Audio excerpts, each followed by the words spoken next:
Tujuan dari pemberdayaan adalah untuk membentuk individu dan masyarakat menjadi mandiri. Kemandirian itu meliputi kemandirian berpikir dan mengendalikan apa yang mereka lakukan. Dalam pemberdayaan tidak lepas dari siklus pemberdayaan. Menurut Terry Wilson, terdapat 7 tahapan dalam siklus pemberdayaan. Selain itu terdapat juga strategi. Menurut Adi Suharto, terdapat 5 strategi yang biasanya disebut 5P. Pada kesempatan ini, kami melakukan penelitian kepada salah satu masyarakat yang melakukan pemberdayaan di Pokon Gading Rejo, yaitu pemberdayaan pengrajin kayu Bapak Sigit. Untuk hasil penelitian lebih lanjut, Yuk kita bahas! Mari kita berkenalan dengan para peneliti. Halo, nama saya Cika Artesia Balkis dengan NIS 11964. Dan saya Rahma Meradui dengan NIS 11983. Sebelum itu, mari kita bahas terlebih dahulu apa itu pemberdayaan. Pemberdayaan tidak memiliki pengertian modal tunggal. Pemberdayaan dipahami sangat berbeda menurut cara pandang orang maupun konteks kelembagaan, politik, dan sosial budayanya.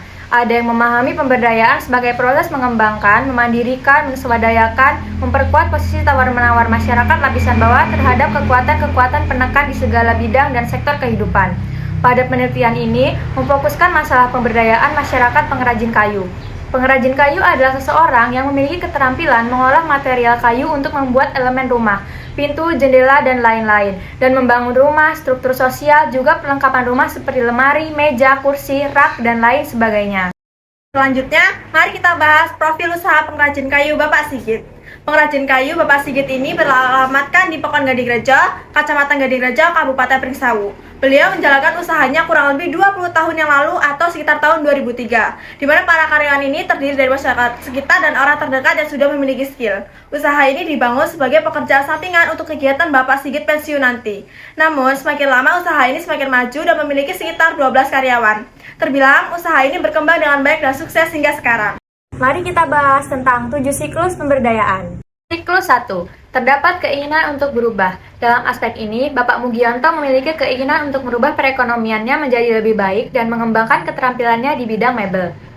Bapak Mugianto selaku karyawan pengrajin kayu Bapak Sigit mengikuti pemberdayaan ini karena ingin merubah perekonomiannya menjadi lebih baik dan dapat memenuhi kebutuhan hidupnya. Beliau mengatakan bahwa sebelumnya sudah pernah bekerja di bidang pengrajin kayu juga, sekitar 10 tahun yang lalu, sehingga dirinya telah memiliki keterampilan dan keahlian dalam bidang ini.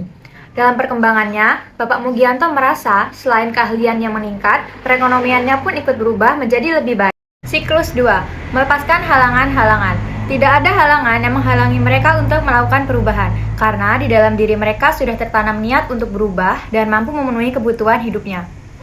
Setelah peneliti meneliti ke lapangan, para karyawan yang bekerja di usaha mebel Bapak Sigit mengatakan jika pada dasarnya tidak ada halangan yang menghalangi mereka untuk melakukan perubahan, karena dalam diri sudah tertanam niatnya untuk berubah dan mampu memenuhi kebutuhan hidupnya. Siklus 3. Rasa memiliki bertambah. Para karyawan melakukan pendisiplinan terhadap diri sendiri dengan cara berangkat lebih awal dan selalu semangat dalam melakukan pekerjaan. Mereka sudah menganggap usaha ini seperti milik mereka sendiri. Setelah peneliti melakukan wawancara, karyawan di usaha pengrajin kayu Bapak Sigit melakukan pendisiplinan terhadap diri sendiri dengan cara berangkat lebih awal dan selalu semangat dalam melakukan pekerjaan mereka. Mereka merasakan bahwa pemberdayaan ini telah membuat dirinya dapat memenuhi kebutuhan sehingga mereka sudah menganggap usaha ini sebagai bagian dari hidupnya. Mereka melakukan pekerjaan secara bersama-sama dan selalu memprioritaskan kepuasan konsumen dengan cara teliti dan ulet dalam mengerjakan semua pesanan konsumen. Siklus 4. Mengembangkan peran dan batas tanggung jawab. Dalam usaha mebel tersebut, para karyawan mengembangkan peranannya dengan membantu pemberdayaan komunitas dengan cara berkembang menjadi lebih baik dan melakukan bimbingan terhadap pekerjaan baru. Berdasarkan wawancara, sang narasumber mengatakan bahwa untuk pekerjaan yang telah beliau tekuni selama ini tetap dikembangkan dan berusaha menjadi lebih baik lagi. Bagi orang lain yang ingin bergabung dalam pemberdayaan ini, sangat diperbolehkan. Beliau sebagai senior akan melakukan bimbingan kepada yang berminat. Siklus 5. Pencapaian hasil dan target yang lebih besar. Para karyawan selalu menjaga kepuasan dengan cara mempertahankan kualitas dan mengembangkannya menjadi lebih baik agar target yang dicapai dapat lebih besar dari sebelumnya.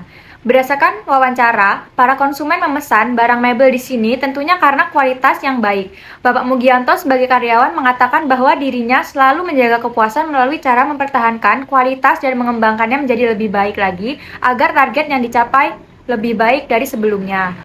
Siklus 6. Perubahan perilaku dan kesan terhadap dirinya.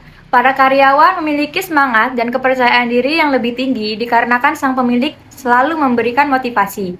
Berdasarkan wawancara, Bapak Mugianto mengatakan bahwa pemilik usaha selalu memberikan motivasi dan semangat kepada para karyawannya agar selalu bekerja keras dan pantang menyerah pada setiap pekerjaan yang dilakukan. Dengan begitu, hal itu membuat karyawan memiliki semangat yang lebih tinggi dalam melakukan pekerjaannya, sehingga berdampak positif pada usaha mebel milik Bapak Sigit ini.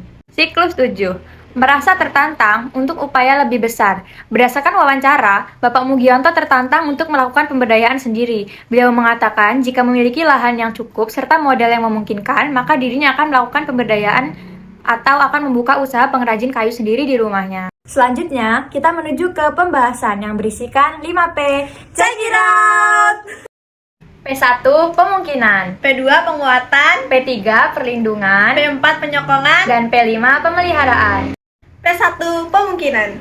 Sebagai pemilik usaha, Bapak Sigit selalu memberikan semangat kepada karyawannya dan memberikan arahan. Tentu hal itu mampu membantu para karyawan melepaskan halangan dan mendorong untuk lebih maju. Sebagai seorang pemilik, tentunya Bapak Sigit memberikan semangat pada karyawan-karyawannya agar para pekerja tidak merasa terbebani dalam menyelesaikan pekerjaannya. Bapak Sigit tidak memberikan pembinaan khusus pada karyawannya, hanya memberikan arahan yang bersifat umum-umum saja seperti teknisi untuk di lapangan. Untuk masalah prakteknya, para karyawan sudah memiliki skill atau kemampuan masing-masing. Tentunya hal itu membantu para karyawan melepaskan semua halangan yang ada pada mereka dan tentunya akan mendorong para karyawan untuk lebih maju. Selanjutnya P2, Penguatan. Sebagai bentuk penguatan, Bapak Sigit membantu karyawan mengembangkan rasa tanggung jawab dan memberikan arahan untuk menganggap bahwa pekerjaan tersebut seperti pekerjaan sendiri.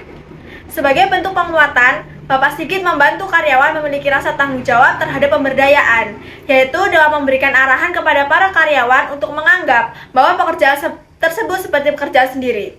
Sehingga dalam bekerja, mereka didorong oleh rasa tanggung jawab. Dengan rasa kepercayaan diri dan tanggung jawab yang tumbuh semakin besar pada karyawan pun memiliki upaya dan tekad untuk mengembangkan diri dan kualitas menjadi lebih baik. Selain itu, Bapak Sigit juga selalu memberikan arahan kepada para karyawan untuk merealisasikan pekerjaan dengan rasa kepemilikan.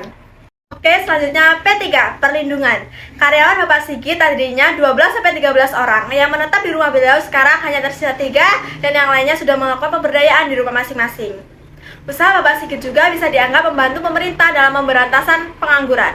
Mengenai pendampingan, pada usaha mebel milik Bapak Sigit ini awalnya ada 12-13 orang karyawan.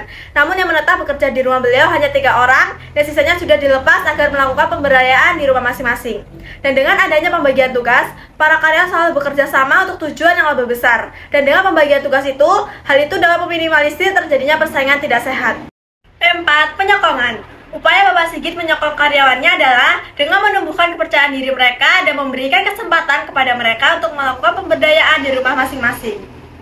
Upaya Bapak Sigit untuk menyokong karyawannya agar lebih maju adalah dengan menumbuhkan kepercayaan diri mereka. Setelah memiliki rasa kepercayaan diri yang tinggi, Bapak Sigit membantu para karyawan untuk lebih mandiri, yaitu dengan memberi kesempatan untuk berdiri sendiri di kaki sendiri. Salah satu bentuk penyokongan beliau adalah dengan memberikan kesempatan pada karyawan yang dianggap mampu untuk bisa membuka usaha yang sama di rumah masing-masing. Melakukan pemberdayaan sendiri sebagai upaya membantu masyarakat yang lemah dan tidak berdaya agar lebih berdaya. Selanjutnya, P5, Pemeliharaan. Bapak Sigit akan merekrut tenaga kerja baru untuk pemberdayaan yang lebih besar dan dalam upaya membantu orang yang memiliki skill memperoleh kesempatan berusaha. Adapun cara yang Bapak Sigit lakukan agar memungkinkan setiap orang memiliki kesempatan yang sama seperti karyawannya, yaitu dengan cara merekrut tenaga kerja lain yang memiliki skill. Kalaupun tidak memiliki skill, asalkan mereka memiliki kemauan, maka beliau bisa mempertimbangkannya. Selain itu, maksud lain dengan memberikan kesempatan karyawan yang membuka usaha sendiri adalah agar orang lain bisa memiliki kesempatan yang sama dengan karyawan tersebut. Selain itu, ada pandangan dari masyarakat terkait pemberdayaan ini. Menurut salah satu tetangga Bapak Sigit, yaitu Ibu Laras, mengenai perkembangan usaha mebel milik Bapak Sigit mengalami kemajuan. Dan menurut beliau, dampak sosial bagi masyarakat sekitar adalah terciptanya lapangan pekerjaan.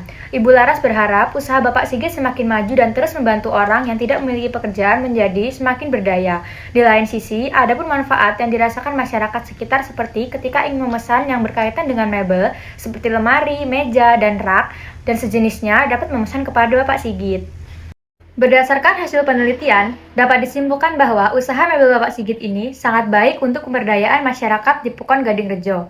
Dengan adanya usaha tersebut, tentunya dapat mempertahankan kelestarian kayu sehingga dapat memiliki nilai guna yang tinggi.